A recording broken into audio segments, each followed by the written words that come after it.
Bonjour, donc on va commencer. Je vois qu'il y a encore des gens qui entrent dans la salle, mais faut commencer parce que sinon, on n'arrivera pas à faire entrer tout le contenu qu'on a prévu pour vous aujourd'hui.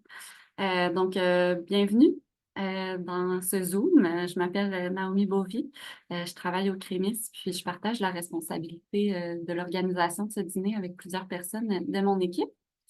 Je voulais vous mentionner avant de vraiment commencer que cette activité va être enregistrée pour la rendre disponible sur le site du CREMIS en différé. Donc, à moins qu'on trouverait un problème qui toucherait à la qualité du contenu, vous allez pouvoir consulter ce dîner en réécoute comme c'est déjà le cas pour la majorité des dîners d'apprentissage.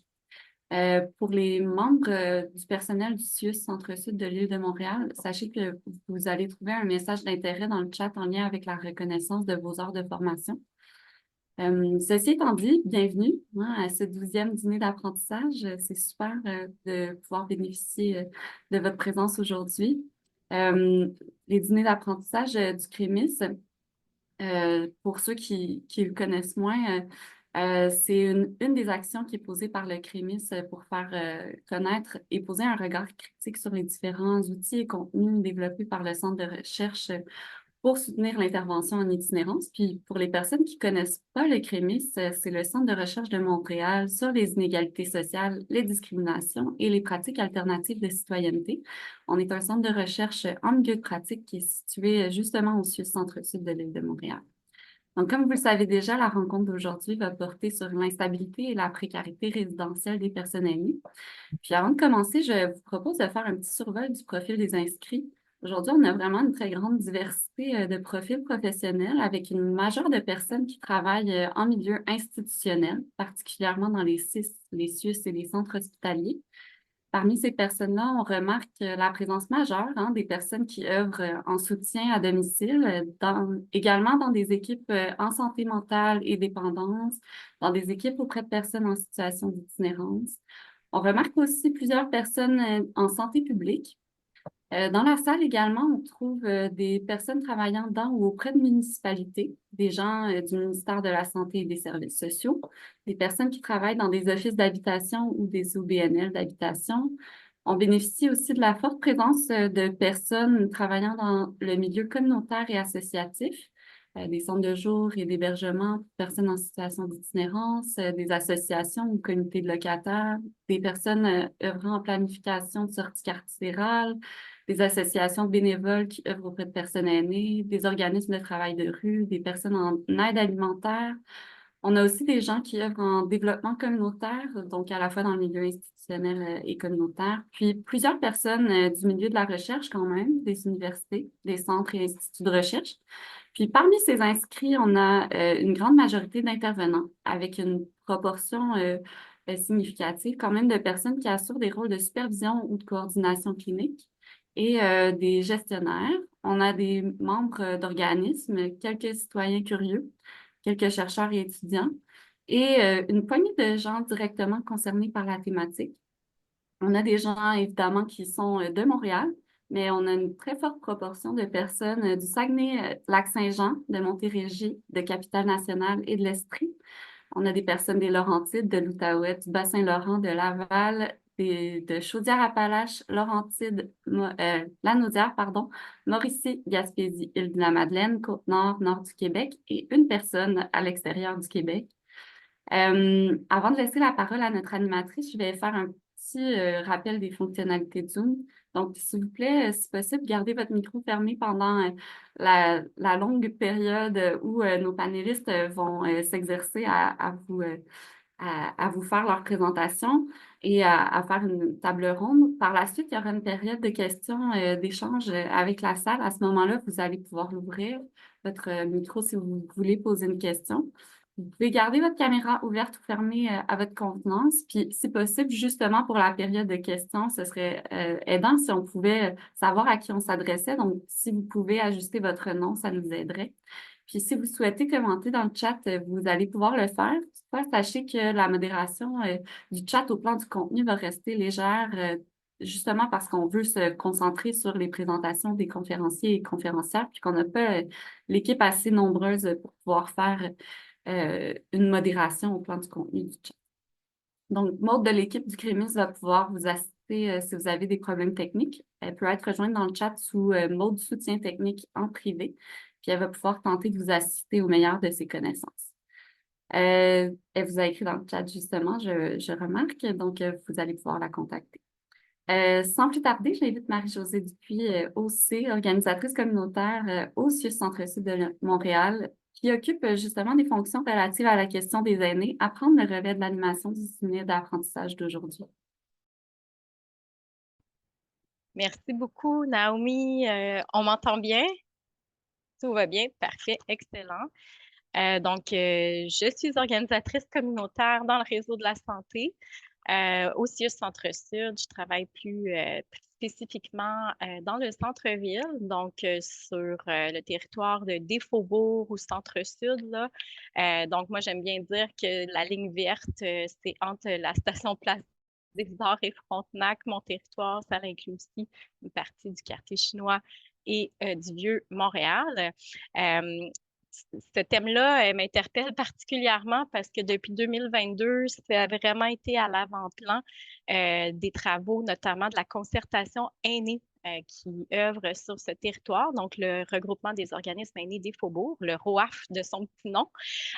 Pourquoi? Essentiellement parce qu'on a vécu coup sur coup des fermetures de résidences privées pour aînés dont la plus célèbre est la résidence de Mont-Carmel. Donc, on a vraiment été appelés, là, les équipes au niveau soutien à domicile, les organismes en soutien au maintien à domicile également. Et ça nous a poussé à documenter sur le territoire ces pertes d'habitation qu'on a quantifiées à plus de 500 logements seulement dans les habitations collectives au BNL, RPA. Donc, ça exclut le marché privé de Plex et tout ça, où il peut y avoir également des évictions. Et ça, c'était seulement 24 mois. C'est une perte de logement là, de plus de 500. Ça a été documenté dans un état de situation. Donc, si vous êtes intéressé, vous pourrez me contacter là, par la suite pour que je puisse vous partager ce document. On revient à vous, les professionnels du milieu communautaire et du réseau de la santé. Vous remarquez sans doute une forte augmentation également là, des personnes aînées en situation d'itinérance dans vos organismes, dans vos services. C'est une réalité malheureuse. Il semble également que pour la plupart de ces personnes qui se ramassent dans les services en itinérance, c'est une première fois. Donc, souvent lié à une éviction ou à un revenu insuffisant pour payer les loyers. C'est ce qui ressort comme raison principale. Quelques questions qui vont traverser le dîner. Donc, aujourd'hui, comment les personnes aînées peuvent-elles être menées à vivre une situation d'instabilité résidentielle ou d'itinérance? Quels sont les leviers à saisir dans la pratique pour soutenir les personnes aînées en situation d'instabilité résidentielle ou d'itinérance? Comment peut-on repérer en amont une éviction dans le cadre de la pratique? Pour ce faire, nous avons trois panélistes, en fait même quatre, excusez-moi, quatre panélistes. D'abord, Julien Simard, postdoctorant boursier au Crémis. Ses travaux portent sur des thématiques liées au vieillissement au Québec. Le 17 octobre dernier, peut-être vous y étiez. Julien a fait une conférence d'ailleurs là, intitulée Vieillissement et crise du logement, gentrification, précarité et résistance, qui sera accessible sur le site du Crémis. Je crois que ça l'est, en fait, déjà. Sinon, ça le sera sous peu. Le contenu présenté par Julien aujourd'hui reprend certains des thèmes forts de cette conférence qu'il mettra donc en dialogue avec l'expertise clinique des autres invités qui sont les suivants. Donc, Martin Caron, adjoint clinique au soutien à domicile, au programme Soutien à l'autonomie des personnes aînées, donc au SAPA, au soutien à domicile du côté du CIUS Centre-Sud, plus dans le secteur sud-ouest Verdun. Nous avons Marie Henninger, directrice adjointe de liaison au service de prévention à la mission Oldbury, ainsi que son collègue Georges Ohana, directeur de la prévention et diversion prévention et diversion de l'itinérance à la mission Oldbury. Donc, pour rappel, les objectifs d'apprentissage du webinaire aujourd'hui sont de situer sa pratique, donc votre pratique, dans un contexte de vulnérabilité collective des aînés sur le plan résidentiel. identifier des pratiques d'intervention ou d'adaptation des services permettant de repérer en amont une situation d'instabilité résidentielle dans le cadre d'intervention ou de soins à domicile, d'identifier des questions clés à poser aux personnes aînées afin d'explorer leur situation résidentielle et de repérer en amont des signes d'instabilité. Le webinaire se divisera en 4 grands blocs. Donc, la présentation des panélistes. Ensuite, il y aura des questions pour les panélistes sous forme de table ronde. Donc, c'est moi qui poserai les questions. Et par la suite, on aura un 10 minutes pour les questions ou les commentaires du public. Donc, vous pouvez les poser dans le chat. On les reprendra en bloc à la fin, mais vous pourrez aussi lever la main et vous exprimer à l'oral à la toute fin. Et on clôturera l'événement autour de 13h30.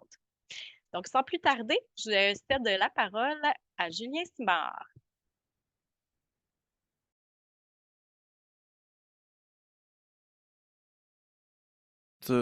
Réactiver le son.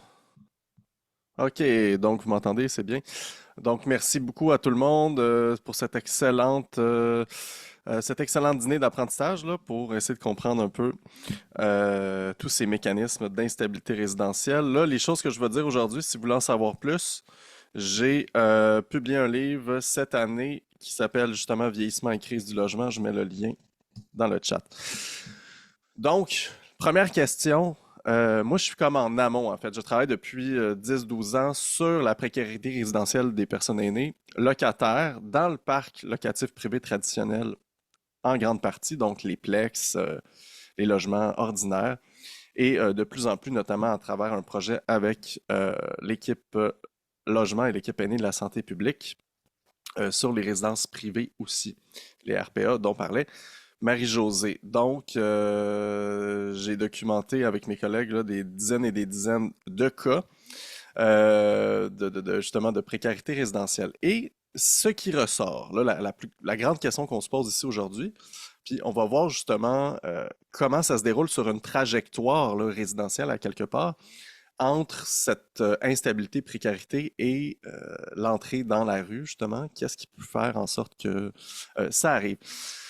Donc, ce qu'on remarque, là, c'est que les aînés à faible revenu, hein, à Montréal, la médiane, c'est environ, là, aujourd'hui, je ne vous présente pas de chiffres précis, mais la médiane de revenus pour les aînés à Montréal, c'est environ 24 000 25 000 OK? Vous en conclurez que c'est très difficile de se loger à ce niveau de revenu-là, hein, au prix que sont les appartements. Les 4,5 sont rendus à peu près à 1700 là, selon les études du RECLAC faites sur le site de Kijiji. C'est le prix du marché. Donc, structurellement, les aînés au Québec sont extrêmement désavantagés, mais surtout les aînés locataires. De plus en plus de petits propriétaires qui ne peuvent plus suivre la hausse des taxes municipales et les inondations, les premiums d'assurance et tout. Mais là, concentrons-nous sur les locataires. Évidemment, quand un appartement change de main, hein, il faut se retrouver un appartement sur le marché. Impossible à un revenu mensuel d'environ 1800 ou 2000 dollars de se retrouver un logement équivalent souvent à ce qu'on avait. OK? Donc, le fait d'avoir des revenus fixes qui sont mal indexés au coût de la vie, et puis ça, c'est surtout les femmes qui sont davantage dans cette situation-là que les hommes, parce qu'ils ont moins de revenus de RRQ notamment, moins cotisés à des régimes privés. Donc, il y a un écart qui se creuse entre la capacité de payer et le revenu existant. Et il n'augmentera pas pour suivre la crise de l'inflation. Donc, ça fait au moins là, 15 ans qu'on en parle. Et puis, je vais vous dire aussi que les effets de la spéculation immobilière sur les locataires aînés, ça fait au-dessus de 40 ans que ça se parle dans les comités logements, au FRAPRU, au RECLAC, etc. Donc, c'est pas un phénomène nouveau. Ce qui est nouveau, c'est l'ampleur que ça prend. Donc, je disais qu'il y a un désavantage structurel qui fait que les personnes vieillissantes, deuxième raison, sont en ligne de front là, de ce renouvellement urbain ou gentrification, comme on peut l'appeler souvent. C'est le fait de résider longtemps dans un même logement parce qu'encore une fois, l'écart se creuse entre le prix payé par la personne locataire et le prix du marché. Hein, dans certains cas, moi que j'ai étudié, on pouvait parler de différences de 3 à 4 fois plus grandes pour le même appartement s'il était vidé. Donc, il y a une très grande, comment dire, pression pour vider les logements des personnes aînées et pour rentabiliser le prix d'un plex, par exemple. Là. Hein, quand il y a un nouvel acheteur, évidemment, il va à la banque.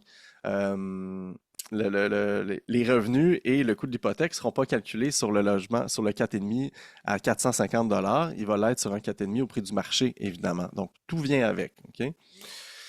Je vais parler avant la fin de mon intervention aussi rapidement là, de la loi Françoise David. Euh, L'autre enjeu, c'est que dans l'instabilité résidentielle en général, puis en santé publique, bon, on peut voir plusieurs facteurs hein, de vulnérabilité. Le premier, c'est la santé, la perte d'autonomie. C'est souvent de ça dont on parle et c'est un enjeu très réel, surtout pour les personnes aînées vivant dans des deuxièmes ou des troisièmes étages. Mais une dimension qui est peu souvent mentionnée et en fait celle qui m'intéresse le plus dans mes travaux, c'est la relation locative. Hein. C'est la relation entre un propriétaire, des concierges, des hommes de main, peu importe, et des locataires. Et ce qu'on remarque, c'est que il y a une quantité inouïe de situations qu'on pourrait qualifier de maltraitance et de violence, évidemment, qui se déroulent sous le regard du public, qui se déroulent en cachette, dans l'intimité, là. Hein, on sait qu'au tribunal, c'est en bas de 10% des causes en bas de 10% du contentieux en logement qui se retrouve au tribunal. Donc, la plupart de ce qui se produit dans l'intimité. Et puis ça, c'est des pressions que j'appelle des menaces directes. Par exemple, changer les serrures, appeler chaque jour, faire des invasions de domicile. C'est toutes des choses qu'on a documentées là, dans les récits de locataires aînés. Euh, Donner des hausses abusives, des avis d'éviction qui ne respectent pas le Code civil, qui ne sont pas dans les termes du Code civil, là. Même on a un moratoire supposément sur l'éviction. Faire peur, frapper des portes, on a tout vu en fait. Là. Et puis, ces dynamiques-là font, en fait, c'est des techniques, en anglais on dit de winkling, hein, on appelle ça winkling, pour dire dans le fond, c'est pour détruire le lien de sécurité d'une personne aînée à son logement, pour la forcer à partir. Et puis ça ne veut pas dire que le propriétaire ne va pas non plus entamer des démarches légales qui sont dans le respect du Code civil. Des fois, les deux sont utilisés en même temps. Euh, mais le but est vraiment là, d'obtenir le déplacement forcé de la personne par l'usure. On l'a vu au Mont-Carmel. Des situations comme ça, c'est très courant. Là. Justement, détruire des pièces communes, faire des rénovations super bruyantes autour des appartements qui décident de rester. Donc, c'est une guerre d'usure contre la volonté de la personne. Et puis là, ben, ce qui va déterminer la capacité d'une personne à rester chez elle, hein, c'est sa capacité à se battre, en fait, légalement, à aller chercher des ressources. Si la personne est isolée, bien sûr, c'est plus difficile. Juste connaître le Code civil, c'est extrêmement complexe. Monter des preuves, surtout les preuves en harcèlement, sont compliquées à monter au tribunal. En tout cas, il y a des petites avancées au niveau de la jurisprudence, mais ça ne vous redonne pas nécessairement votre logement non plus. Là.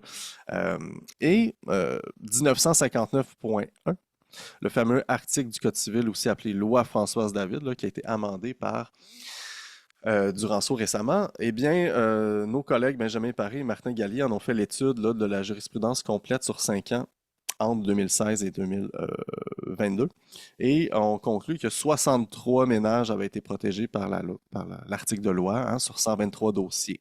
Donc, quand je vous dis que c'est la pointe de l'iceberg qui se retrouve au TAL, c'est vraiment ça qui se produit. C'est pas une loi dans le Code civil qui va empêcher la violence des locataires, des propriétaires envers les locataires. Ce n'est pas ça qui va l'empêcher du tout. Comme la loi sur la maltraitance n'empêche pas nécessairement la maltraitance de se produire dans le réseau de la santé et des services sociaux. Donc, on a aussi un climat d'impunité hein, autour des agissements des propriétaires qui, si c'est pas de la violence physique, donc des voies de fait, ça reste de la violence psychologique, beaucoup plus dur d'invoquer le code criminel. Il y a un climat d'impunité. Donc, cette relation locative-là, c'est là que se trouve, pour moi, une grande partie de l'instabilité. On a vu aussi des cas de propriétaires qui refusaient d'encaisser des chèques pour justement mettre la personne dans une situation de non-paiement. Hein, au tribunal administratif du logement, c'est plus que 85% du contentieux qui est en fait des évictions pour non-paiement. C'est le rôle le plus rapide au TAL. Donc, il suffit de rater un mois et vous êtes en situation de non-paiement et donc éligible à l'éviction automatique. Donc, ces choses-là se passent, ces dynamiques-là sont très courantes. C'est dur de les voir parce qu'elles sont un peu cachées. Euh, donc, tous les aînés locataires sont potentiellement à risque de déplacement forcé au Québec, surtout à Montréal, dans les quartiers centraux gentrifiés, où l'écart se creuse, encore une fois, je le répète, entre le prix payé et le prix capitalisable. Et pour terminer, je ne sais pas combien de temps il me reste, si quelqu'un peut me le dire. Euh, une minute, 2 minutes? Environ 3-4 minutes. 3-4 minutes. Bon, on peut continuer. Euh, donc, il y a un gros enjeu d'accompagnement là, autour des personnes aînées, faire connaître les droits, les amener au comité logement. Les comités logement, oui, sont débordés. Ce sont eux qui comprennent ces situations-là. Mais ce que j'ai surtout remarqué, et puis ça, j'en parle dans mon livre, ce qui va déterminer la capacité d'une personne à se maintenir dans les lieux, c'est sa combativité. Et puis ça, c'est souvent des gens qui ont des profils d'engagement social ou politique préalable, etc., qui ont une plus grande facilité à aller chercher des ressources. Sinon, l'isolement fait en sorte que les gens ne peuvent pas vivre dans ces climats de violence psychologique-là, puis finissent par partir. Où est-ce qu'ils vont? C'est ça la grande question qu'on se demande, parce que les gens n'ont pas des GPS sur eux et elles. Il n'y a pas de registre des baux, ça fait qu'on ne peut pas faire d'études sur les trajectoires résidentielles qui sont systématiques avec des gros échantillons. Ce qu'on entend, c'est que beaucoup de gens vont se ramasser à Laval, à Longueuil, à Valleyfield, donc dans des municipalités un peu plus excentrées du centre de Montréal. Il y en a qui meurent prématurément, hein. On sait que dans certaines études, là, l'éviction chez les aînés, c'est 4 fois plus de taux de mortalité et évidemment de multiples comorbidités. Il y en a qui finissent dans la rue, hein, comme on le voit avec les organismes sur le terrain, comme on est ici aujourd'hui, qui le voient très bien. Euh, il y en a qui finissent dans une itinérance peut-être un peu plus bon, couchsurfing, etc. Les maisons de chambre, il y en a de moins en moins. Donc, on se retrouve vraiment là avec une situation que je qualifierais presque de crise humanitaire, où on a un nombre grandissant de personnes aînées qui vont être dans des situations de vie ou de mort à cause des évictions locatives. Et puis, il faut aussi noter que statistiquement, on le voit, hein, les quartiers centraux montréalais, selon les projections de la santé publique, ça va être les quartiers, les territoires au Québec où il va y avoir le moins de personnes âgées, en fait. Hein, on se dirige sur une moyenne d'environ 24 à 26 selon les régions. Il y a des régions où c'est déjà le cas. Quartiers centraux montréalais, on s'en va vers du 12 de personnes aînées. Donc, on est en train de vider la mixité sociale de la ville, en fait, par une négligence d'action structurelle, en fait, sur le logement et un manque, évidemment, de logements abordable, mais non pas abordable au sens de la SCHL, là. Abordable, c'est abordable pour un aîné qui gagne 24 000 par année. Donc, on parle de logement là, bien en bas de 1 000 $. C'est ça l'abordabilité pour les aînés à Montréal. Donc, si on veut régler le problème, c'est cette fourchette-là de prix qu'il faut regarder. Euh, donc voilà, je pense que malheureusement, le phénomène s'accentue, continue, s'approfondit et va nécessairement s'aggraver si rien n'est fait en amont, là, bien avant qu'il y ait une situation d'instabilité ou de violence locative ou de perte de filet social, etc. Voilà. Merci beaucoup, Julien, pour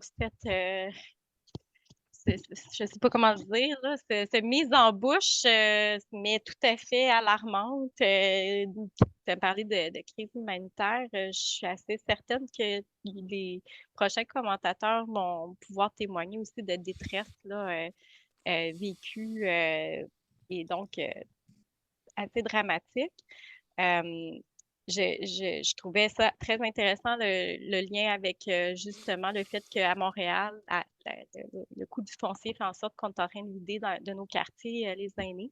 Mhm. Je fais référence au territoire où je suis. Nous, c'est ça à peu près un 12 d'aînés. Et ils sont beaucoup dans un parc social communautaire. Donc, c'est comme une chance dans un sens, parce qu'à un moment donné, ils sont pas, sont protégés du marché, mais en même temps, on ne voit pas qu'on en construit des nouveaux, là. Donc, effectivement, donc cette baisse-là va continuer. Et donc, il faut être préoccupé par cette mixité cette mixité de population dans nos quartiers. Donc, tu parlais également d'impunité. Là, tu sais, justement, ça se passe, puis on essaie de voir c'est quoi nos prises. Sont pas évidentes. Également, tu as fait ressortir les dossiers qui vont au TAL. C'est un petit pourcentage, hein, au final, là, qui se ramasse là. Donc, il y en a beaucoup de cas qui passent sous le radar parce qu'on sait que c'est beaucoup d'énergie, effectivement, entamer ces démarches-là dans un contexte en plus où il peut y avoir de la violence psychologique et tout ça derrière.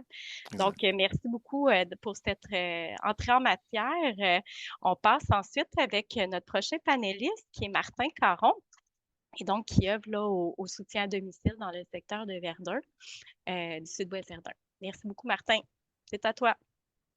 Bonjour, ben écoutez, j'aurais continué d'écouter Julien parler plus longuement, mais bon, je vais me lancer. Donc, en fait, je tiens juste à dire là, initialement que le contenu de ce que je vais vous partager n'est pas issu d'un consensus de l'ensemble des intervenants au soutien à domicile. C'est issu surtout de mes expériences terrain, des situations pour lesquelles j'ai été témoin.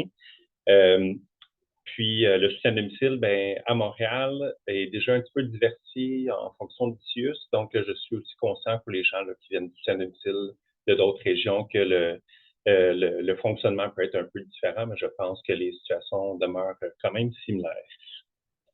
Donc, on m'a demandé d'un peu présenter aussi c'est quoi le soutien à domicile. Donc, la mission du soutien à domicile, en fait, c'est de garder les gens à la maison. On répond principalement à une clientèle en perte d'autonomie. Donc, on n'a pas seulement des personnes de 65 ans et plus, mais ça demeure quand même la principale clientèle qu'on dessert au soutien à domicile. On travaille aussi avec des gens avec des déficiences physiques en plus jeune âge qui ont des maladies neurodégénératives ou des gens qui ont subi des ACV, par exemple. Et moi, directement, là, depuis 2 ans, je travaille à l'équipe de soins palliatifs. Donc, on assure les fins de vie à la maison là, pour les gens qui souhaitent décéder à la maison. Donc, ça se peut que j'ai plusieurs situations là, qui relèvent de soutien, des soins palliatifs. Donc, le soutien à domicile dans le CIUS Centre-Sud, donc Faubourg, Jeanne-Mance et Verdun, Saint-Henri, ça représente 22 000 employés en tout et partout là, qui travaillent pour le soutien à domicile. Donc, c'est une très, très grosse machine. Et plus précisément, là, à mon équipe, on parle de 6 infirmières qui sont gestionnaires de cas là, pour les soins palliatifs, avec 2 infirmières spécialisées en SADAIGU et une intervenante sociale là, pour mon équipe plus restreinte. Ce qu'il faut comprendre du soutien à domicile, c'est que, en fait, le critère cible numéro 1, donc, c'est pour des gens qui sont plus capables de se déplacer. Qui sont plus capables de se déplacer à cause de capacités physiques, mais aussi en lien avec des gens qui ont des barrières architecturales. Donc, beaucoup de gens dans le territoire de Verdun, on a beaucoup de duplex, triplex, sixplex. On a beaucoup de gens qui sont plus en mesure de monter, descendre les marches. Ça arrive souvent qu'on ait des nouveaux usagers qui n'ont pas vu de médecin depuis 2-3 ans parce qu'ils ne sont pas capables de se déplacer à leur rendez-vous. Alors, ça fait partie de la clientèle là, qu'on voit régulièrement. Puis quand on parle de soutien à domicile, on parle aussi de RPA. On parle des gens qui vivent en maison, dans les plex, dans les HLM, les OBNL. Tous les milieux de vie sont considérés comme un maintien à domicile. Ce que je vous dirais, c'est qu'on a différents types de clientèle. On a des gens qui ne veulent pas déménager, donc des gens, comme Julien disait, qui vivent dans leur logement depuis plusieurs années, puis ils n'ont aucun intérêt, aucun souhait à déménager. On a aussi des gens qui aimeraient pouvoir déménager, mais pour lesquels la faisabilité est plus ou moins accessible. C'est difficile des fois pour des gens dans les 80 ans de préparer un déménagement. C'est des gens qui n'ont pas toujours des enfants ou des proches qui peuvent s'impliquer dans le déménagement. Donc, il y a des gens qui aimeraient pouvoir déménager, mais pour lesquels la faisabilité n'est pas présente. On a aussi des gens qui voudraient déménager, mais qui ne sont pas en mesure de déménager parce que les loyers sont, trop chers, il y a une très forte demande, ou les gens attendent depuis 10, 12, 13 ans pour avoir un HLM adapté. Les listes d'attente en HLM sont excessivement longues. Quand on prend des nouveaux dossiers puis que les gens nous demandent de compléter une demande de HLM, les intervenants, ce qu'ils font, c'est ben, trouvez-vous déjà un plan B. Parce que si vous attendez votre HLM, c'est pas demain que ça va arriver. On a toujours aussi l'option de proposer aux gens d'accepter des studios ou des HLM dans des régions un peu plus éloignées, parce que certains centres sont peut-être un peu moins sollicités, mais le territoire de Verdun est très en demande. Donc, c'est sûr que pour compléter des demandes de HLM, on peut aider les usagers à le faire, mais on sait pertinemment que ça se compte vraiment en nombre d'années avant d'avoir accès. Donc, nous, le référencement se fait par un guichet unique où les hôpitaux, les particuliers vont appeler pour faire ouvrir le dossier pour différentes raisons, des raisons médicales, perte d'autonomie, problèmes divers. Puis, on a des agents là au guichet qui vont traiter les demandes, vont faire une collecte de données globale et générale, puis qui vont ensuite nous envoyer les demandes. Assez souvent, on apprend que les gens sont à risque d'éviction un peu par hasard. Étrangement, les gens n'en parlent pas nécessairement d'emblée. Je ne sais pas si c'est par honte, si c'est par... en fait, je me l'explique pas, mais on l'apprend souvent à la dernière minute. Je pense à un usager, par exemple, qui était en fin de vie, puis à 2 semaines de son décès, on a appris qu'il était à risque d'éviction parce qu'il n'avait pas payé son loyer depuis plusieurs mois. Donc, on a eu des interventions en urgence à faire là, avec l'OMHM pour signifier qu'on était saisi du dossier, on venait d'apprendre la situation. Puis, en fait, les interventions de l'intervenante étaient vraiment de prendre une entente avec la responsable des loyers pour dire, bien, écoutez, évincez-le pas, il est en train de décéder. On va s'organiser pour essayer de faire une entente pour que la famille puisse aider l'usager à payer. On a aussi eu un usager là, qui subissait de la pression de son propriétaire parce que, en fait, le propriétaire savait que son locataire était en train de mourir. Puis, en fait, il souhaitait déjà que les futurs locataires puissent rentrer des meubles dans une pièce de la maison. Puis, il posait des questions aux intervenants qui allaient à la maison pour savoir bien, comment se fait que le monsieur n'est pas encore décédé. Nous, on a signé un bail avec des nouveaux locataires. Donc, il a fallu qu'on intervienne aussi avec l'usager pour savoir, en fait, s'il voulait qu'on intervienne. Ça revient beaucoup à ce que Julien disait tantôt. On parlait de la combativité, puis je viens vraiment le soutenir dans cet élément-là. Nous, on travaille principalement avec des gens qui sont malades, en perte d'autonomie. Ils n'ont pas cette combativité-là. Et c'est très rare qu'ils acceptent qu'on les aide avec la police, avec le tribunal administratif du logement, parce que les gens nous disent, je n'ai pas la force, je n'ai pas l'énergie, je suis en train de mourir, je suis en perte d'autonomie. Les gens ont souvent des troubles cognitifs, c'est très ardu d'entamer des démarches avec les propriétaires. Souvent, ce qui va arriver, c'est qu'au final, l'usager va être relocalisé en CHSLD, en milieu hospitalier ou en unité de soins PAL, ou décède à la maison. Puis le dossier se termine là parce que nous, on travaille avec l'usager. Donc, une fois que l'usager est décédé, ben, les propriétaires s'en lavent un petit peu les mains s'il y a eu des difficultés au niveau du logement, malheureusement. Comment on se retrouve en précarité financière? Donc, il y a plusieurs scénarios là, que j'ai pu voir auxquels j'ai pensé. Donc, il y a des personnes seules, sans enfants, sans entourage, qui sont hospitalisées pour de longues périodes. Et quand on est chanceux, il y a des intervenants sociaux à l'hôpital qui vont investiguer avec la personne à savoir si les loyers sont payés de façon mensuelle automatiquement. Mais ça arrive à plusieurs reprises que à chaque mois, la personne doit donner son chèque de loyer au propriétaire, mais étant évidemment, quand on est hospitalisé pendant plusieurs semaines, c'est pas nécessairement possible de le faire. Donc, on peut se retrouver avec des gens qui sont en défaut de paiement à cause d'une hospitalisation. Donc, à ce moment-là, on a encore un intervenant social, là, une fois que la personne est sortie de l'hôpital, on doit entamer des démarches puis faire valoir qu'en fait, la personne c'est pas qu'elle ne voulait pas payer, mais c'est qu'en fait, elle n'était pas en mesure de payer parce qu'elle était hospitalisée. Donc là, ça rend les choses plus compliquées. Il faut parler avec les archives, avoir des preuves comme quoi il y a eu une hospitalisation. Mais dans la plupart des cas, on réussit à avoir gain de cause à ce niveau-là. On a aussi des personnes avec de l'entourage, mais que l'entourage n'est pas nécessairement informé qu'il y a un défaut de paiement ou qu'il y a des difficultés avec le propriétaire. On a aussi des gens avec de l'entourage, mais que l'entourage ne se mêle pas de la question du logement.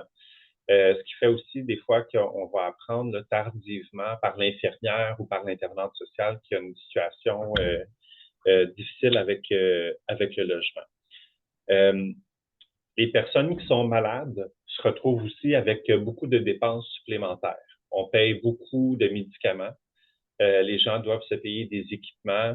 Je pense aux gens qui doivent se procurer des produits pour l'incontinence. Des culottes d'incontinence, des piquets, c'est très dispendieux. Ce n'est pas aux frais de l'État.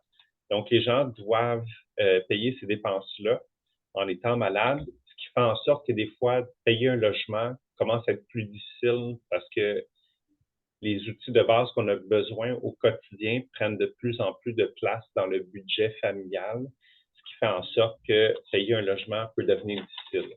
Donc, un des critères, là, je dirais, de précarité au logement, c'est vraiment l'état de santé qui génère de plus en plus de dépenses pour les personnes.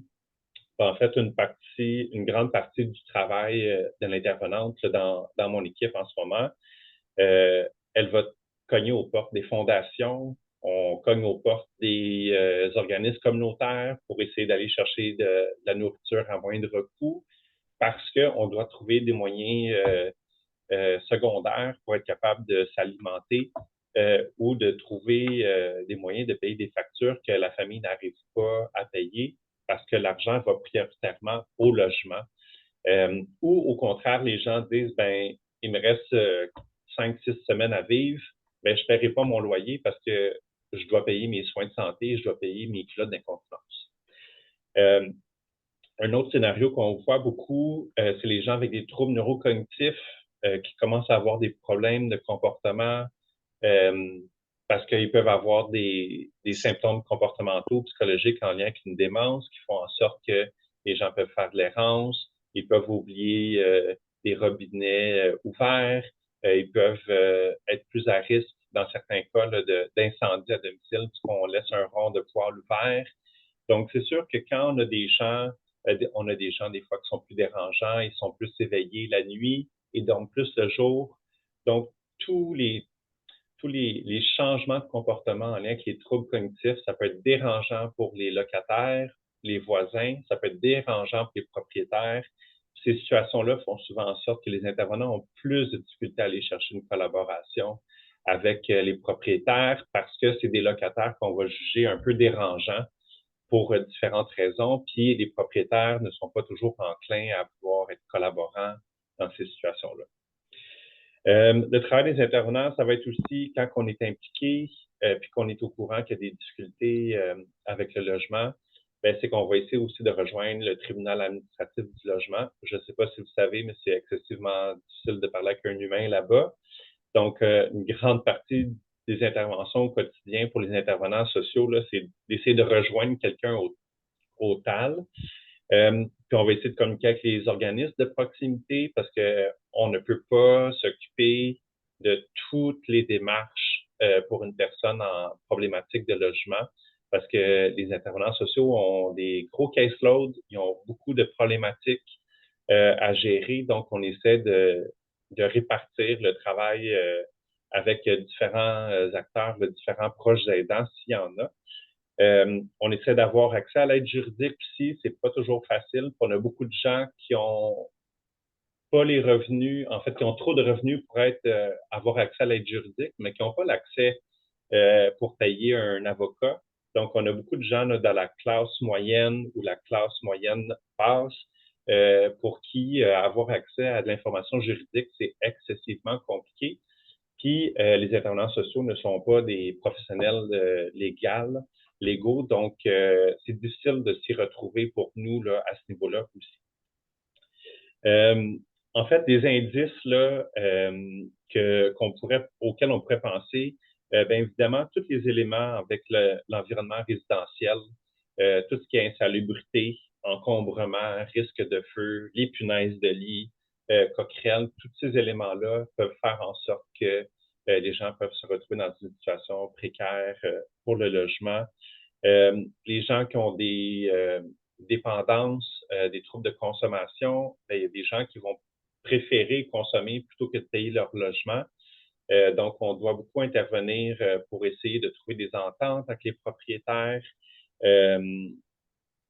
On a des gens qui vont subir de la pression des propriétaires également là, à différents niveaux, puis les gens ne s'en parlent pas nécessairement. Hein. Les gens, on pense toujours, les intervenants sociaux ou les professionnels de la santé, que s'il y a un problème, les gens vont nous en parler, mais il y a beaucoup de gens qui nous nomment pas tout, puis on doit vraiment creuser pour avoir accès à l'information des fois. Si je prends un exemple là, concret là, pour finir, je vois qu'il me reste à peu près 35 secondes. Je pense à une madame là, qui est toxicomane, polypharmacologie, qui a accès à plusieurs pharmacies. Elle est en codépendance avec son proche aidant qui consomme. Ils s'entendent pas très bien. Madame, elle aimerait pouvoir déménager dans un HLM. Par contre, elle n'a pas fait sa demande, donc c'est pas demain que ça va arriver. Elle n'a pas un logement accessible, donc elle n'est plus capable de sortir à l'extérieur.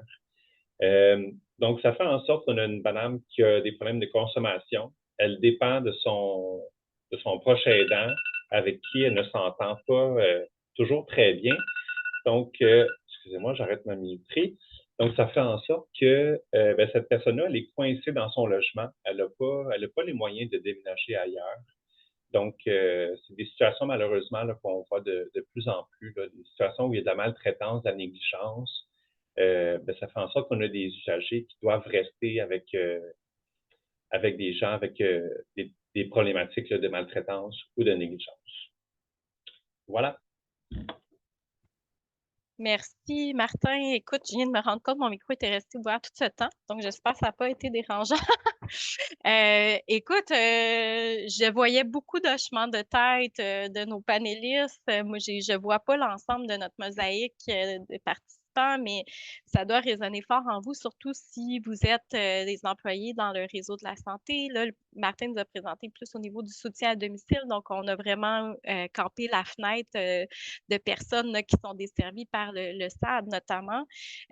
Donc, des personnes dont l'état de santé souvent est en train de péricliter. Puis, donc, on a vu à quel point justement là, de mener des démarches en plus de devoir à gérer un état de santé déjà précarisé, ben c'est dur. Là. Donc, et même ce que j'entendais, Martin, c'est que pour vous, ceux qui accompagnent ces démarches-là, il faut aussi beaucoup de combativité parce que c'est comme des feux à éteindre entre le propriétaire, les démarches peut-être à faire avec le TAL, bon, de mettre toutes les ressources autour de la personne pour éviter le pire, là, que ça ramasse à la rue. Donc, on se retrouve avec une intensité d'intervention. Puis, le volet, justement, de voir venir les choses en amont est très difficile dans ce cas-ci. Là, il t'a nommé plein de raisons qui expliquent ça. Donc, et cette difficulté aussi, là, je l'entends souvent, c'est la personne qu'on pense effectivement là, qui est plus apte à rester dans son logement. Là, le propriétaire peut mettre de la pression et là, il y a aussi une situation qui peut être tendue entre, c'est quoi les critères, effectivement, là, critères du SAD pour juger que la personne est encore correcte pour rester à domicile. Puis, bon, donc, il y a tout ce volet-là aussi auquel vous devez être confronté. Je te remercie, Martin. Et puis, moi, je tendre la main tranquillement vers Marie et Georges parce que vous allez sans doute nous parler d'un autre type de population, peut-être plus large. On sait que les aînés, c'est très hétérogène comme groupe d'âge, là. Donc, probablement qu'il y a d'autres profils aussi dont vous allez nous parler. Alors, merci.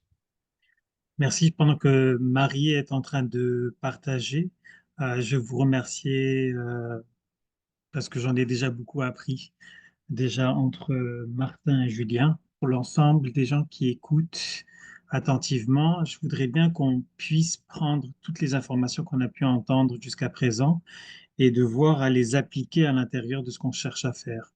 Donc la mission existe depuis 135 ans. Et c'est uniquement à partir des 3 dernières années que nous avons mis en place un nouveau service, qui est le service de prévention de l'itinérance. Donc, comment être capable de travailler en amont au niveau d'une population à risque? C'est une population qu'on n'a jamais reconnue à l'intérieur du secteur de l'itinérance. Et ce qu'on se rend compte avec la crise du logement, mais aussi la crise de l'itinérance, c'est qu'on va devoir travailler de beaucoup plus au niveau d'une logique en amont auprès de cette population. Parmi les cohortes qui deviennent de plus en plus importantes, il y a la population aînée. Donc en 2021, vraiment vers la fin de la pandémie, j'étais dans mon sous-sol et on m'a demandé de réfléchir à un service de prévention. J'avais travaillé pendant 16 ans à construire un département de logements sociaux. Et donc, dans les 3 dernières années, en compagnie de Marie Héninger et d'une équipe qui grandit, on a commencé à construire une logique en termes de démarchage, en termes de suivi, mais aussi de trajectoire, comme a pu le mentionner Julien. Donc, il y a une approche qui se divise en deux. Je vais principalement travailler l'approche terrain. On va passer à la prochaine. Donc, il y a une définition qui existe. On a travaillé avec la définition canadienne de la prévention de l'itinérance. Je pense que c'est important de la reconnaître parce que le mot prévention, c'est un terme qui est galvaudé et qui veut tout dire et absolument rien dire.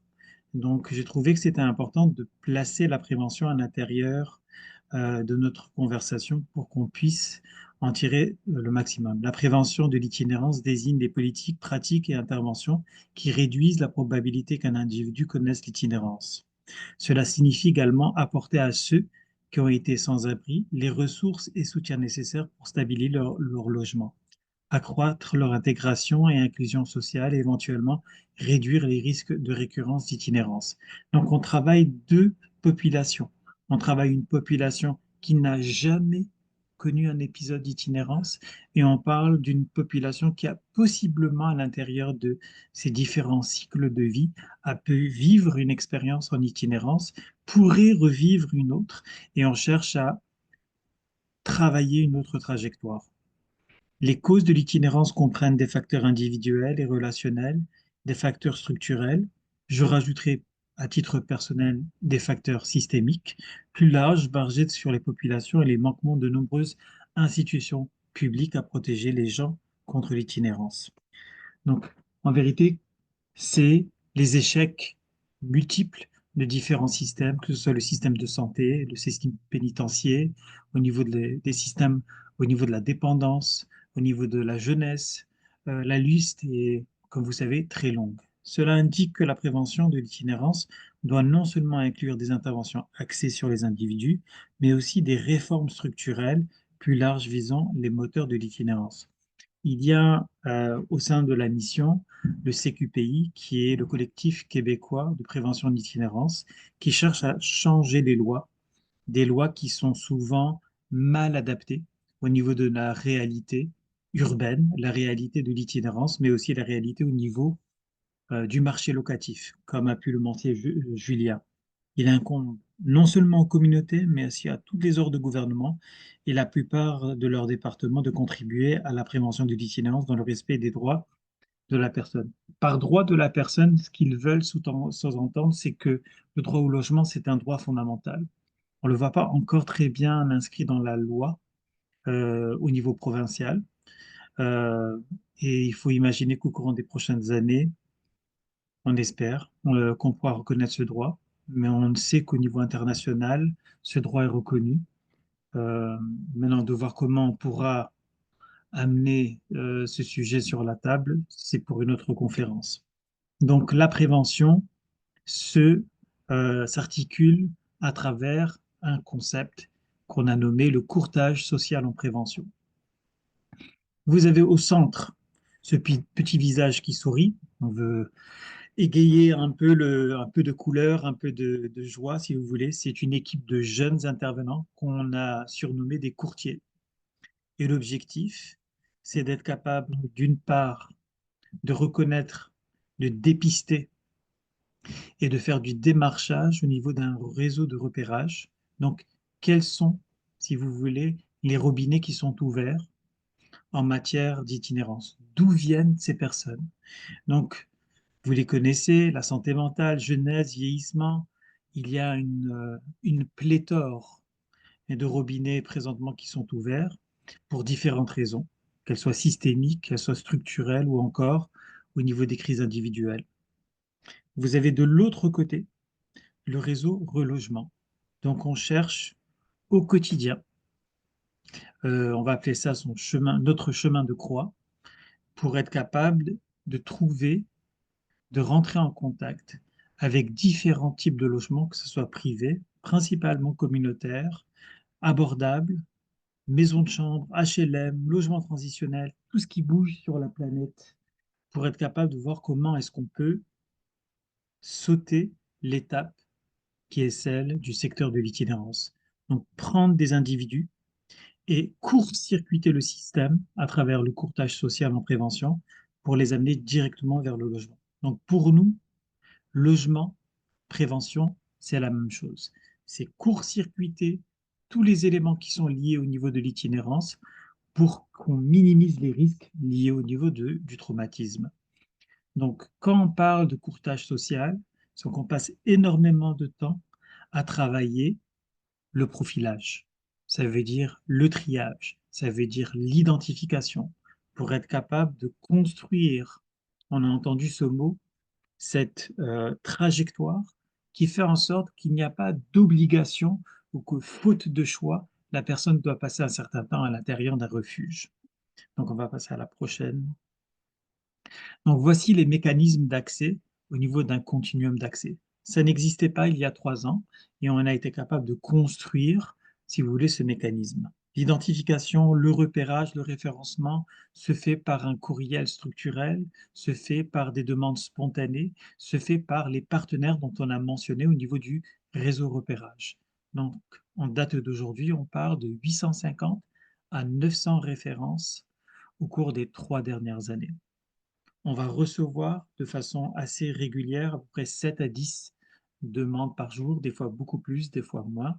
On peut parler de mois où on a eu presque 70 demandes et d'autres 40 demandes. Elles se situent autour de 40 à 50. Dès qu'on les reçoit, on a une équipe, si vous voulez, qui fait ce triage pour être capable de comprendre qui sont ces individus, d'où ils viennent, ce qu'ils sont capables de faire, sans leur poser quoi que ce soit. On reçoit un document où on pose certaines questions sans être paternaliste, sans être trop intrusif. Et à partir de la prochaine étape qui est l'évaluation, là, il y a une rencontre. Donc, étape 3 et étape 4 se fait en même temps, où on est capable de rencontrer l'individu, souvent dans un café anonyme avec un Tim Horton, pour la plupart. On prend un café, on discute de la situation. Nous ne faisons pas dans la relation psychosociale.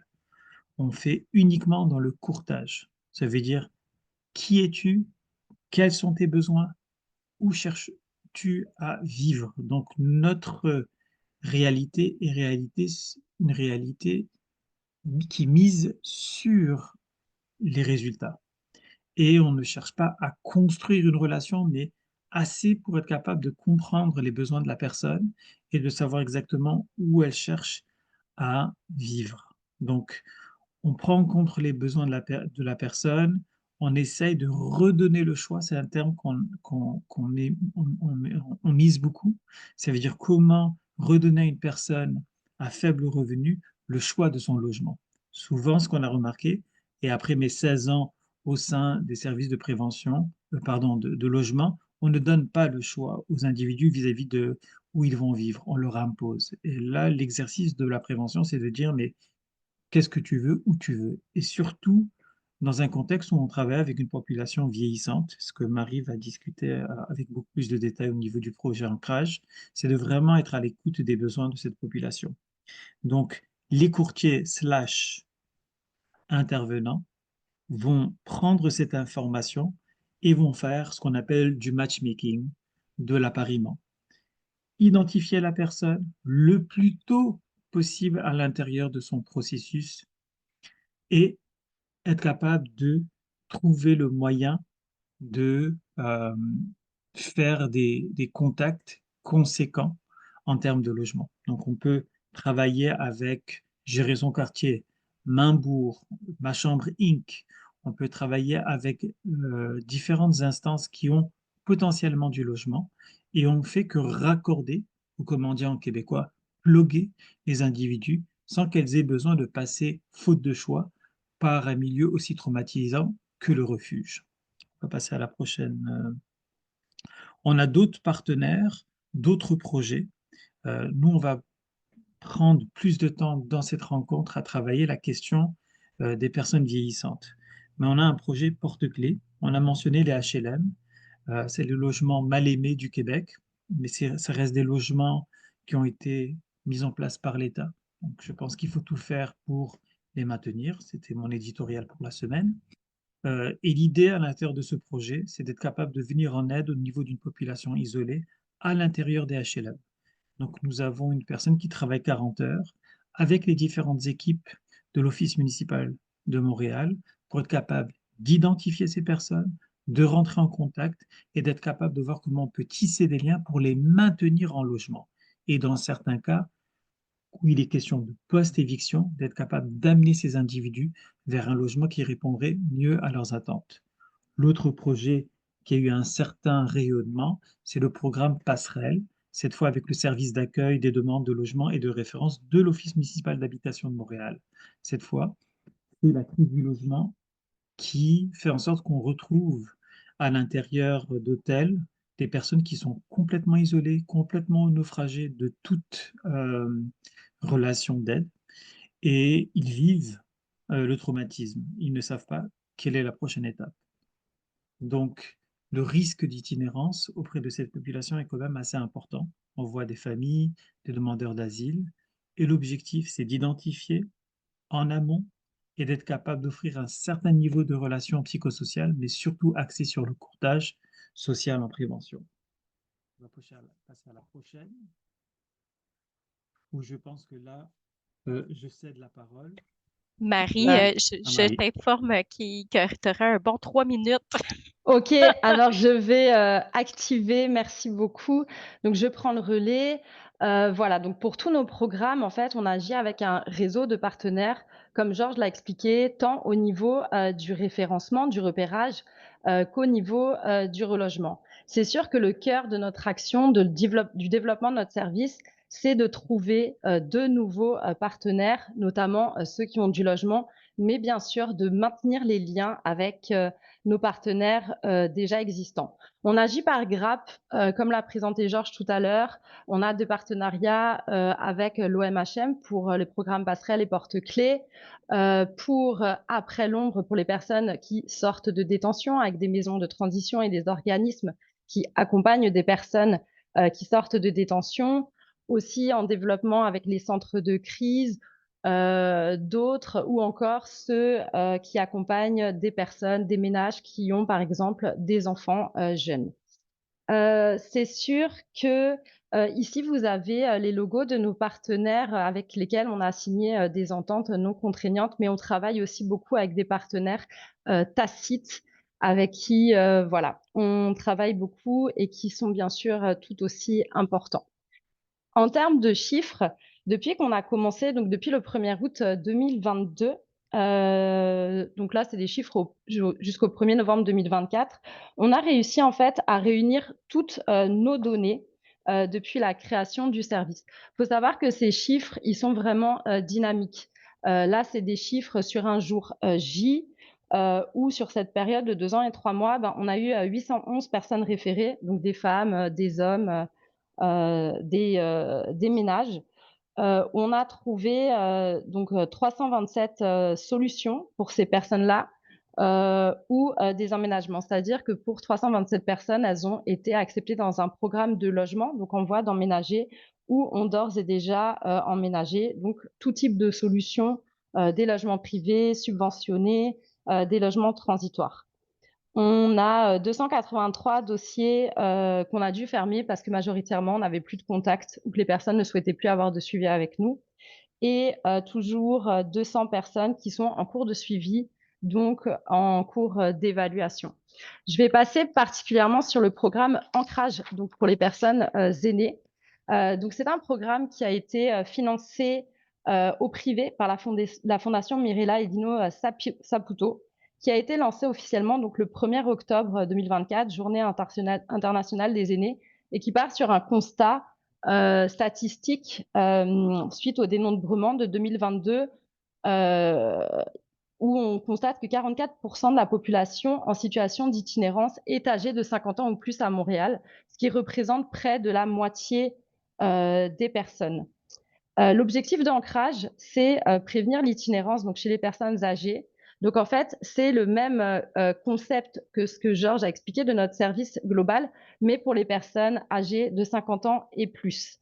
50 ans, pourquoi? Certes, c'est jeune, mais quand une personne est à risque d'itinérance pour X ou Y raison, qu'elle vit de la vulnérabilité économique, de l'exclusion sociale ou qu'elle sort encore du système carcéral, on constate qu'il y a un vieillissement accéléré de ces personnes. Et plus on accompagne tôt ces personnes dans leur trajectoire en termes d'âge ou en termes de risque d'itinérance, plus il sera possible d'éviter leur désaffiliation. Marie, j'ai le rôle ingrat de devoir t'arrêter pour qu'on puisse plonger dès maintenant dans notre table ronde. Je suis désolée de Très ça, bien. Alors, vous avez mais le PowerPoint accessible et puis je vous laisse juste notre adresse structurelle si vous avez des questions ou quoi pour nous contacter. N'hésitez pas. Merci. Je excellent, comprends. Marie, merci infiniment, mais tu pourras revenir là, dans les concepts justement ou les informations que tu voulais partager dans la table ronde. On a un moment pour y revenir, donc tu pourras Merci. rattraper cela. Désolée. D'accord. Donc, on glisse donc dans la portion table ronde. On a quelques questions à poser à nos panélistes. Moi, j'en ai plusieurs, donc je lance dans le fond, qu'est-ce qui vous a interpellé dans les présentations des autres panélistes? Donc, y a-t-il des choses sur lesquelles vous voudriez revenir qui résonnent dans votre contexte de pratique ou dans votre contexte de recherche? Donc, la parole est à nos panélistes.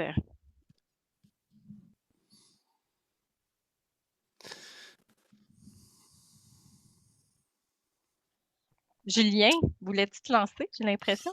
Ouais, ben, je viens de recevoir un téléphone, excuse, il faudrait répéter la question parce que j'ai dû dire à la personne de rappeler plus tard. Désolée. On est en table ronde. La question étant, qu'est-ce qui vous interpelle dans les présentations de vos collègues panélistes? Y a-t-il des choses sur lesquelles vous voudriez revenir qui résonnent dans votre contexte de pratique ou dans votre Ouais, ouais. contexte de recherche? Ouais, ben écoutez, ben, tout ce que j'ai entendu, tout ça fait beaucoup de sens là. En fait, ce qu'on voit, c'est que c'est souvent un mélange là, ce qui produit cette insécurité ou cette impossibilité à rester chez soi et vice-versa, des situations de ce qu'on appelle d'assignation à résidence. Donc, les gens sont pognés chez eux finalement. Euh, c'est un enchevêtrement de facteurs que j'appelle internes, hein, qui sont internes au ménage, c'est-à-dire la santé, les revenus, justement, c'est ça, la cognition, peu importe, et des facteurs externes, hein, qui sont en dehors de la volonté du ménage, c'est-à-dire un propriétaire qui décide, par exemple, de vendre un logement ou quelqu'un d'autre qui décide de l'évincer. Le problème, c'est que, bon, ben, je pense que ça a été un excellent exposé. Les situations que Martin a mentionnées sont particulièrement pertinente parce que c'est ce qu'on voit. Et les gens sont c'est très facile de verser dans, justement, c'est ça, des situations de non-paiement. J'en ai d'ailleurs documenté des situations comme ça de gens à l'hôpital qui ne pouvaient pas payer leurs factures et qui après se faisaient évincer. Donc, la question, c'est plus qu'est-ce qu'on fait avec ça? Il y a une partie qu'on peut prévenir, mais il y a une autre partie qui ça prend vraiment là, des changements structurels profonds pour éviter là, cette espèce de pente glissante où les gens finalement se retrouvent directement dans la rue. Euh, voilà, c'est ce que j'ai à dire. D'autres réactions, Bah, Georges? un des éléments qui ressort beaucoup, c'est qu'il y a un manque de médiation sociale au niveau de la population qui est aux prises avec un risque éminent au niveau des évictions. On dirait qu'on doit passer automatiquement dans une logique du TAL, ou sinon une logique au niveau des organisations communautaires qui ont une certaine tendance à être des promoteurs, soit il n'y a pas comment je veux dire, de juste milieu. Donc, on se retrouve souvent dans des antagonismes où il y a énormément de tensions. Et je pense qu'il y a un intérêt à travailler au niveau de la médiation sociale. Je pense aussi qu'il y a la nécessité aussi de reconnaître quelque part euh, des expertises. Il y a des gens qui peuvent travailler au niveau psychosocial, il y a d'autres qui peuvent travailler au niveau du courtage, d'autres qui peuvent travailler sur d'autres dynamiques. Moi, ce qu'on voit souvent dans notre service, c'est que tout le monde fait tout. Et à la fin, il n'y a pas grand-chose qui se passe. Et donc, je pense qu'il y aura au courant des prochaines années la nécessité d'être capable de reconnaître la valeur de la spécialisation au niveau des enjeux qui vont devenir de plus en plus importants au niveau du logement et de la personne vieillissante. Voulez-vous réagir à ces derniers propos de Georges? Peut-être Martin, Marie? Oui, ben en fait, ce que moi je retiens, c'est qu'en fait, dans tous les programmes, on va en parler du logement. Parce qu'on travaille en santé mentale, qu'on soit dans les organismes en situation d'itinérance, le logement est toujours une partie intégrante de la condition, de la situation de la personne. Mais il y a pas de ministère, il n'y a pas un programme qui s'occupe du logement. C'est toujours une donnée parmi tant d'autres. Euh, donc, j'ai l'impression que à certains moments, c'est comme si le logement, c'est important, mais c'est pas toujours la préoccupation du moment pour les intervenants. Moi, si je parle aussi à domicile, oui, on travaille beaucoup avec le logement, mais on travaille beaucoup avec des gens en état de situation médicale fragile. Ben, c'est notre préoccupation première. Euh, donc, pourtant, le logement, c'est transversal, mais il n'y a rien, il n'y a pas une structure en place qui s'occupe principalement du logement. Donc, tous les organismes, les intervenants vont aider les usagers, les citoyens dans leur situation par rapport au logement, mais c'est une donnée parmi tant d'autres. Donc, on ne peut pas mettre tous les efforts, tout notre temps seulement sur la condition du logement. On doit forcément faire des choix éventuellement, puis partager nos ressources pour être capable de répondre au plus grand nombre de personnes.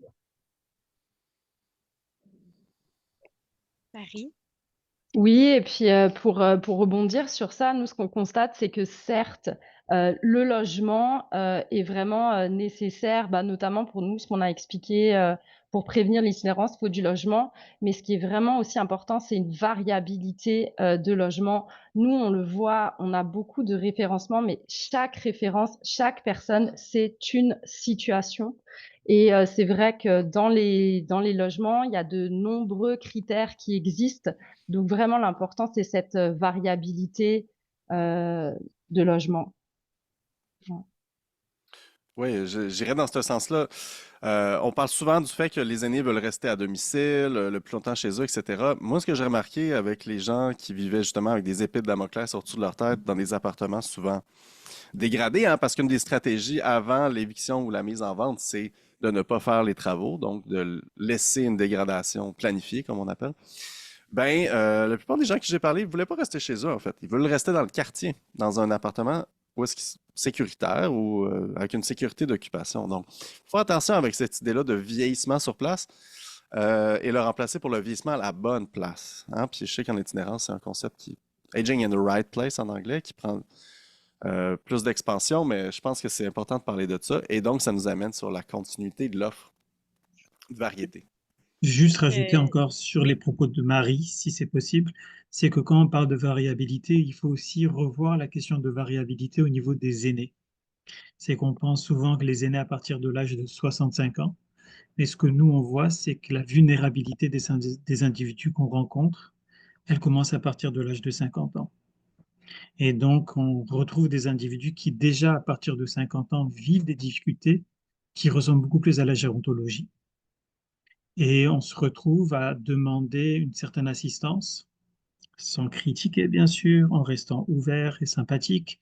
Mais on voit qu'au niveau des CIUS, il y a énormément de fermeture pour être capable de reconnaître à cette personne une certaine valeur aînée, si vous voulez. Voilà. Merci, Georges. J'enchaîne sur un autre élément. Dans le fond, on n'a pas vu les données statistiques de Julien, mais on a entendu clairement que les personnes âgées là, sont plus à risque là, d'instabilité résidentielle dans le parc résidentiel locatif. Ça concernerait davantage les hommes ou les femmes? On a l'impression que ça va peut-être plus toucher les femmes aînées euh, pour différentes raisons historiques, etc. J'aimerais ça vous entendre un peu sur la notion des rapports sociaux d'âge et de genre et sur et les capacités, en fait, dans le contexte de l'instabilité résidentielle. Julien, Ouais, je peux tu veux commencer. y aller? Oui. Oui, ben, ce qu'on remarque, c'est vraiment, oui, il y a plus de femmes. Euh, à cause de ces dimensions historiques, comme tu l'as mentionné, là, les revenus de retraite moindres, vivent plus longtemps.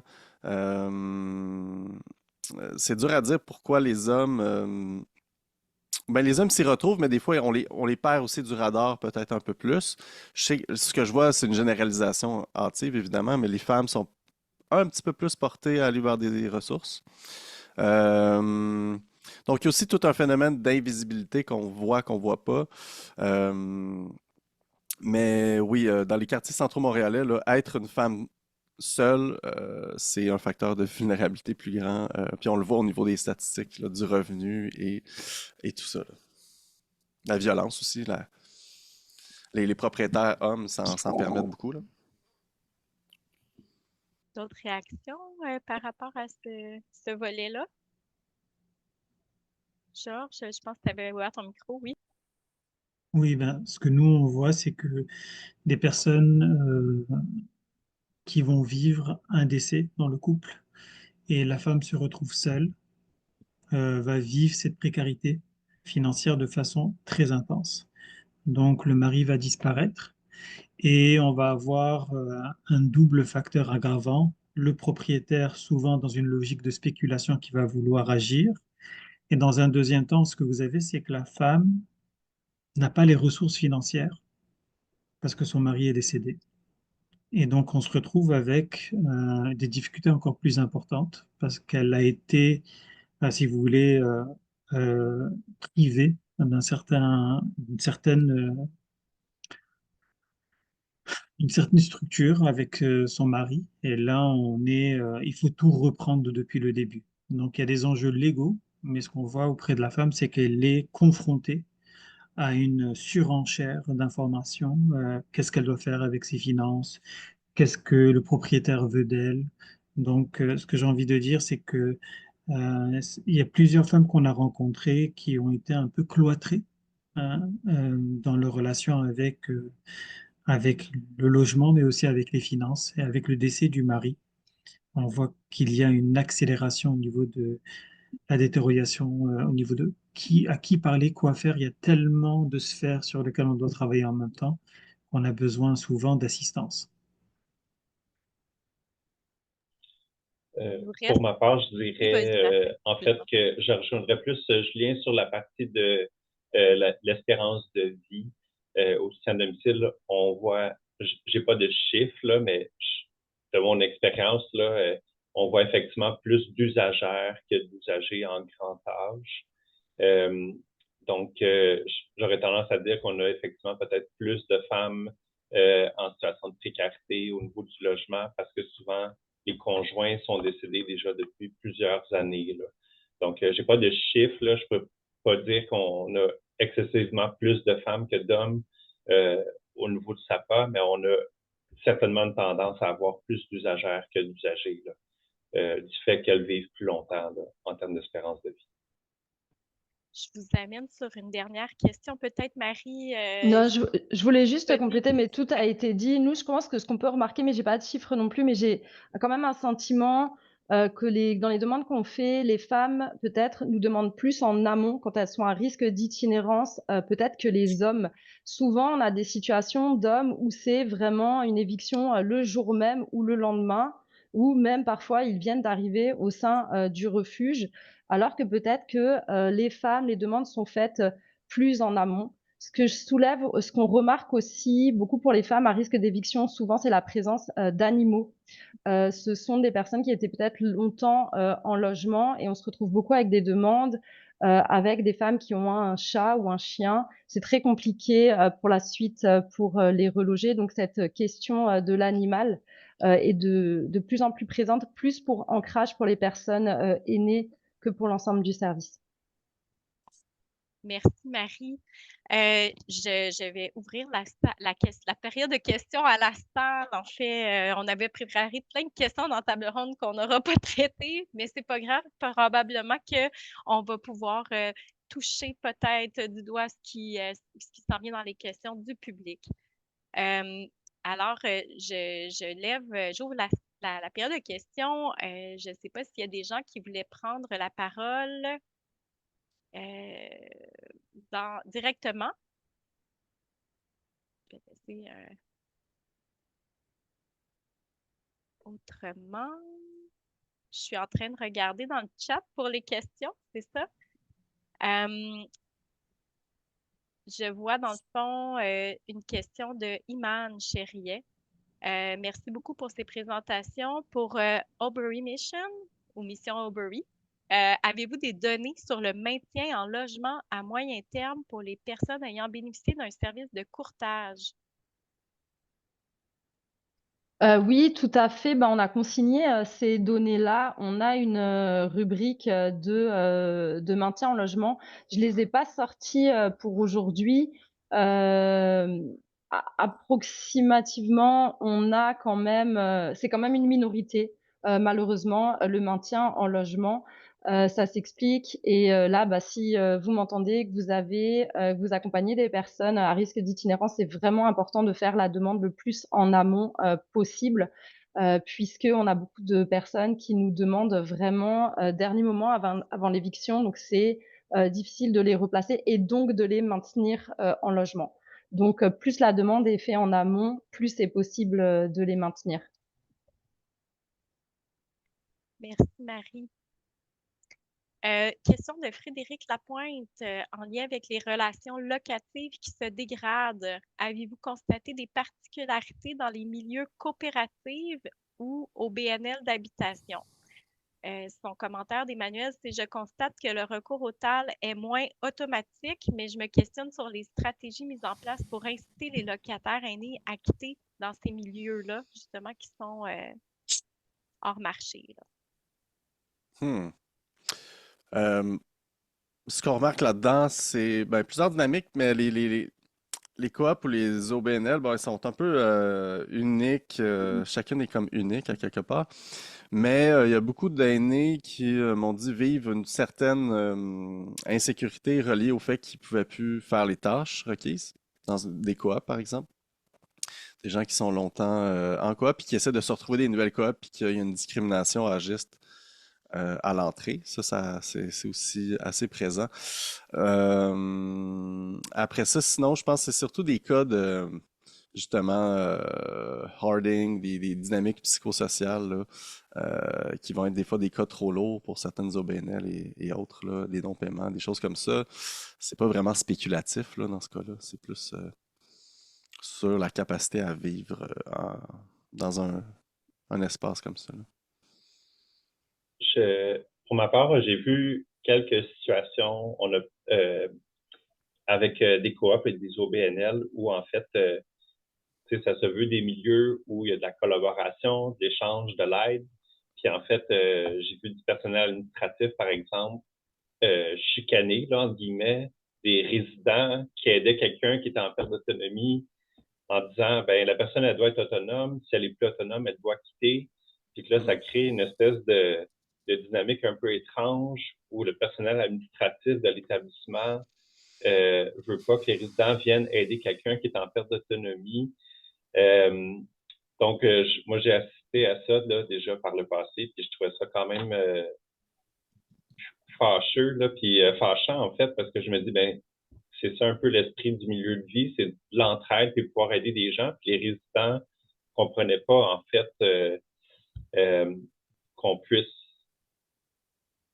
chicaner quelqu'un pour pouvoir aider un voisin, une voisine, par exemple. Donc, moi, j'ai vu déjà ça, mais je ne pourrais pas dire si c'est des stratégies particulières mises en place, mais moi, c'est ce dont j'avais été témoin là, dans ma pratique sur le terrain. Georges, je crois que tu as allumé ton micro. Je ne sais pas si tu voulais réagir également.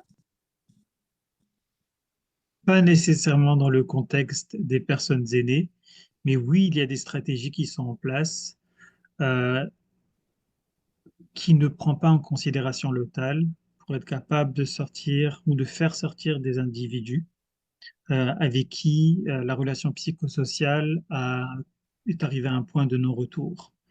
Donc,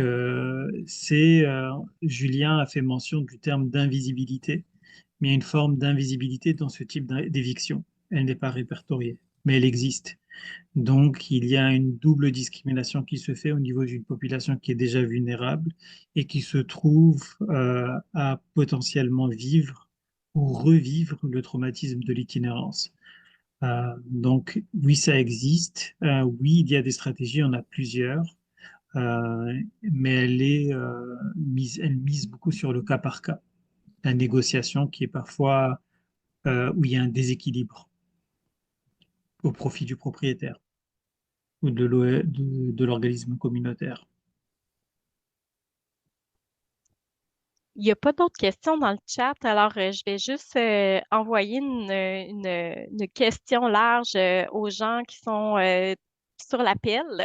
Donc, qu'est-ce que le contenu qu'a partagé les panélistes vous évoque? Est-ce que vous voyez également dans votre pratique là, comment vous voyez l'évolution dans votre pratique là, à la lumière de toutes les informations partagées? Est-ce qu'il y a des choses que vous avez envie de partager avec vos pairs? Et là, je crois que nous avons une main levée de la part de Laurence Roy. Bonjour. Je réponds pas à votre question du tout, mais ce que ça m'évoquait, c'est un peu cette ambivalence entre, ça s'adresse à tous les panélistes, les droits, tu sais, les droits qui sont inscrits dans la législation pour différents droits en matière de logement, que les personnes soient locataires principalement ou propriétaires. Et cette question de connaissance et d'application des droits, est-ce que selon vous, là, puis on est vraiment dans la réflexion, est-ce qu'on est plus dans une logique où les droits sont insuffisants objectivement ou on a des enjeux de méconnaissance, d'application des lois, de méconnaissance qui peuvent être très volontaires de la part de certains propriétaires ou des locataires, puis est-ce qu'on est plus dans une logique où on voudrait renforcer la connaissance et l'appropriation des droits du côté des personnes? C'est clair comme question? C'était très clair, c'est une excellente question. Ben, le droit au logement, c'est un droit dans les chartes, mais comme on le voit, les chartes sont malmenées récemment. Et le droit au logement va toujours être enchâssé, ben, subordonné au droit de propriété, qui est le droit le plus sacro-saint là, d'une démocratie libérale en mode de production capitaliste. Donc, il y aura des exceptions au droit de propriété, mais elles vont jamais l'entraver réellement, tu sais. Fait que, puis le problème, c'est que le droit au logement, il faut qu'il soit mobilisé comme en contestation un peu par les victimes, hein, quelque part. Donc, pour renverser la tendance, ça prendrait vraiment un registre des baux ou quelque chose de centralisé, national, puis que là, si un propriétaire veut par exemple, faire une reprise, il faudrait que ça soit envoyé en amont plutôt que la personne ait à contester. Parce que mobiliser le TAL, ça ne donne pas le logement. Ça ne vous redonnera pas votre logement. Peut-être aller chercher un peu de compensation, mais c'est pas un outil. C'est pas pour dire qu'il faut le racheter au complet, mais c'est pas des outils qui garantissent le droit au maintien dans les lieux vraiment, là. Puis encore une fois, il faut le caractère de combativité parce que quand un propriétaire vous harcèle à chaque jour, il faut être capable d'y tenir tête, puis le droit n'est pas là pour faire quoi que ce soit à ce moment-là, là. Il y a une grosse distance entre le juridique et l'empirique, en fait. Ouais. J'aurais tendance à dire que c'est peut-être plus l'accès terrain à des moyens pour se défendre qui est problématique. Euh, les gens qui sont sur l'aide sociale, c'est clair qu'ils ont accès à l'aide juridique. Il y a des gens qui sont pas sur l'aide sociale qui ont un peu plus de revenus que le revenu prévu pour l'accès à l'aide juridique. On a plein de gens dans la classe moyenne pour différentes problématiques, pas juste le logement, qui ont juste pas les moyens de consulter un avocat. Puis les organismes communautaires qui travaillent en défense des droits sont sursollicités. Fait que je dirais que c'est l'accès aux ressources pour faire valoir nos droits qui est très difficile. Les lois sont là, mais l'application sur le terrain, comment faire respecter les droits, je dirais que c'est plus là pratico-pratique qui est problématique pour la population générale. Pour les gens très fortunés, c'est pas un problème, ils ont accès à leurs avocats. Pour les gens en très faible revenu, il y a l'aide juridique, mais monsieur, madame, tout le monde, il y a un gros fossé à ce niveau-là. Moi, je dirais qu'il y a une forme d'harcèlement psychologique sournois.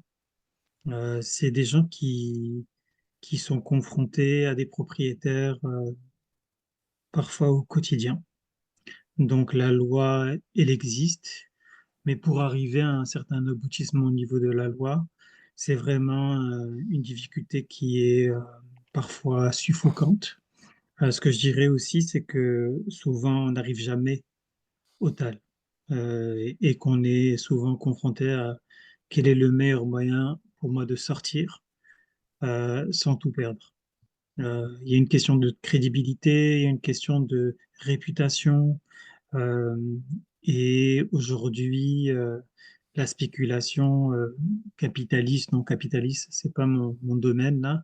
C'est qu'on voit aujourd'hui énormément de pression qui vient de toutes parts. Donc, la personne qui paye le prix, c'est vraiment le locataire.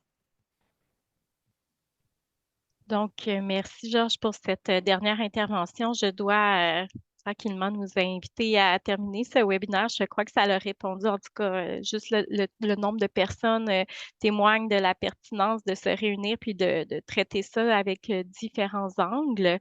Il y a Noémie qui a mis dans le chat notamment un outil, en fait c'est Maude qui l'a mis, un outil développé par le CREMIS qui peut être repris là, par les intervenants autant du communautaire que de la santé et autres. Passez-les à un ami. Donc, pour comment repérer l'instabilité résidentielle. Donc, le lien est dans le chat. Il y a également un aide-mémoire. Et on vous invite également à vous inscrire à l'infolette pour d'autres événements. C'est là aussi où vous allez pouvoir retrouver notamment d'autres capsules là, du Crémis. Et je passe la parole à Naomi pour ne pas tout lui voler son contenu. Merci beaucoup, Marie-Josée. Puis dans le fond, je voulais tout simplement remercier nos panélistes et Marie-Josée pour le dîner d'apprentissage d'aujourd'hui, mais aussi tout le monde dans la salle. Merci beaucoup pour vos questions, pour votre engagement envers cette thématique. Comme Marie-Josée l'a dit, c'est ça, on vous a envoyé l'infolettre pour vous tenir informés, mais également un formulaire de rétroaction. Vraiment, on les regarde, donc si vous voulez les consulter, le remplir, votre avis est vraiment essentiel pour que le CREMIS puisse bien comprendre comment on peut mieux répondre à vos besoins de formation, à la fois dans le milieu du réseau de la santé, mais aussi du milieu communautaire et d'autres milieux qui se sont présentés aujourd'hui, évidemment.